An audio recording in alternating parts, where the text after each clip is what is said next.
Shalom, selamat pagi. Jumpa lagi dengan saya dalam renungan pagi hari ini. Sebelumnya mari kita berdoa. Tuhan, terima kasih untuk pagi hari ini, untuk kesempatan yang Tuhan berikan kepada kami.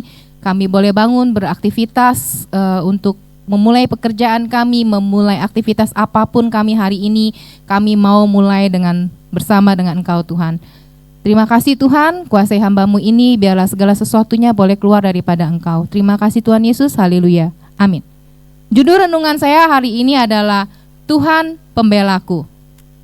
Dalam hidup ini kita tidak jarang diperlakukan tidak adil. Mungkin kita sering ya diperlakukan tidak adil. Di saat kita lagi duduk enak, di saat kita lagi ngobrol, chit-chat dengan teman atau rekan kerja atau bahkan dengan keluarga, terus tiba-tiba ada yang mengganggu, kita merasa sangat terusik sama sekali gitu kan. Namun di saat kita lagi terusik, kita harus ingat bahwa dalam hidup kita ada kebenaran, bahwa kita ada Tuhan pembela kita. Tuhan itu nggak pernah tuli, Tuhan itu nggak pernah buta, Tuhan itu nggak pernah cuek, apatis sama kita. Tuhan itu selalu ngelindungin kita, seperti firman yang Bapak Gembala bawakan, Tuhan itu Immanuel. Tuhan itu selalu beserta kita. Kalau kita udah ada Tuhan sebagai Immanuel kita, Tuhan beserta kita, maka dalam keadaan apapun kita lagi disakitin, kita lagi diusik sama orang, maka Tuhan akan bela kita. Ayatnya saya ambil dari Yesaya 33 ayat 22. Sebab Tuhan adalah hakim kita. Tuhan adalah yang memberi hukum bagi kita. Tuhan adalah raja kita. Dia akan menyelamatkan kita. Saya ambil cerita tentang saya dan keluarga. Satu kali saya pergi ke mall, terus kita karena kita udah makan di luar, kita cuma pengen ngobrol aja. Kita pilih satu kafe, kita mau duduk. Nah, prinsip kita tuh kadang-kadang karena kita mau ngobrol lama, jadi kita suka gini, belinya jangan banyak-banyak langsung. Jadi beli dulu, misalnya minumnya 2 dulu gitu kan, supaya kayak nggak diusir gitu kan. Nah, waktu kita udah beli minum, kita berempat kan, terus ngobrol tiba-tiba ada mas-mas tuh nyamperin.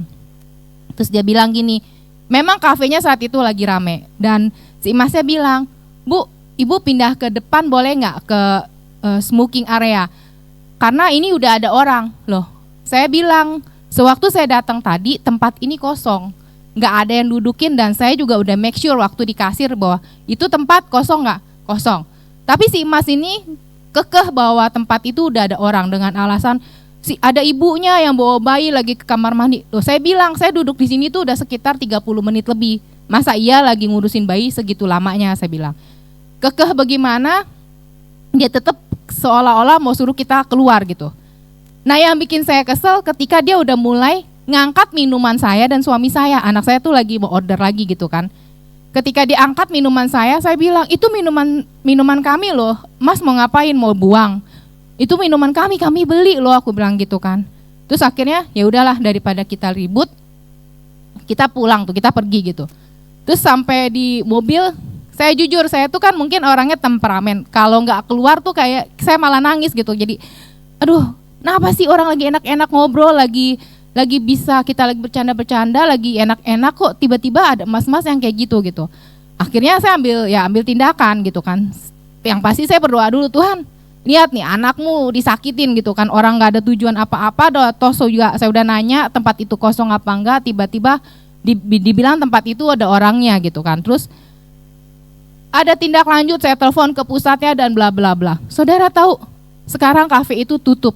Sampai saya bilang gini sama suami saya bahwa, ih Tuhan hebat banget, Tuhan bela saya sampai sedemikian rupa. Padahal saya nggak kutukin itu kafe, saya nggak ngancem kayak liatin aja lu nyakitin anak Tuhan, lu pasti bangkrut, enggak. Saya cuma berdoa gini, Tuhan lihat anakmu disakitin, orang lagi nggak ngapa-ngapain, saya cuma minum lagi ngobrol, anak saya juga lagi mau pesan makanan lagi, kok saya diusir gitu kan. Masa Tuhan diam aja, Tuhan bela saya dong gitu kan. Saya nggak terima gitu. Tuhan bertindak. Itu dalam hitungan nggak nyampe setahun, saya setiap kali, saya masih lewatin tuh, cuma saya nggak mau masuk lagi. Cuma setiap kali saya lewat, kafe itu memang sepi, makin sepi. Dan finalnya, bulan lalu kalau nggak salah, waktu saya ke mall itu lagi, saya lihat kafenya tutup. bukan under renovation atau apapun, tapi benar-benar tutup, diganti branding yang lain. Jadi saudara, jangan pernah takut ketika manusia membuat jahat atau manusia mengisengin kita, membuat kita tidak damai sejahtera. Selama kita benar, Tuhan pasti bela kita. Seperti ayatnya tadi, Tuhan adalah hakim kita. Tuhan yang memberi hukum bagi kita. Jadi ibaratnya kalau saya berpikir kita tuh benar-benar biji matanya. Kalau ada orang yang colok matanya, kan pasti kita refleks. Sama, kita biji mata Tuhan. Ketika ada yang mau colok mata Tuhan, pasti Tuhan akan refleks. Jadi saudara, ketika kamu saat ini lagi merasa sendirian, lagi disalahpahamin, atau lagi dihukum tanpa alasan atau apapun, mari datang sama Tuhan, percaya kalau Tuhan itu yang menjadi pembela kita yang paling utama. Mari kita berdoa. Tuhan, terima kasih untuk senantiasa menjadi Immanuel buat kami. Hidup kami gak ada apa-apanya tanpa Tuhan. Hidup kami gak ada artinya kalau Tuhan gak selalu menyertai kami. Tuhan, kami percaya ketika kami menyertai Engkau, segala sesuatunya ada di dalam tangan Tuhan. Terima kasih Tuhan, kami serahkan hari ini seterusnya ke dalam tangan-Mu. Hanya di dalam nama Tuhan Yesus Kristus. Haleluya. Amin.